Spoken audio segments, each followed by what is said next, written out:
Video yathu lero tionesana mmene tingapangire kuti phone yathu tikafuna kuyesa flashlight tizingopanga chonchi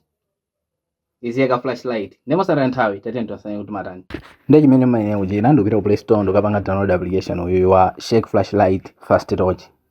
Ndi akamaliza timampanga open kena kuti panga apa pa X kena kumpanga okay kena ku disable optimization kena kumapita apa kena ndopanga pa off kena kumpanga search apa kuti Shake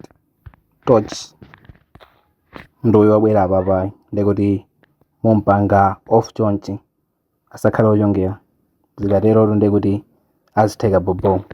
lero mukagwedeza phone yanuyo tochezi yake ndi mukafuna kuti mwina mwake tochi yanuyo ziyeka mosavuta ndikuti umayika ku less shaking ukayika ku more shaking ndikuti mafunika kuti uyigwedeze kwambiri pano tikayika ku less iku ndikuti mungogwedeza pang'ono tochi yathu iziyaka basi kupanga kwake ndikumene koko ndenga nofuna kuti ma videos ngati amene wawa asamakuphonye osayola panga follow tento naso video satini.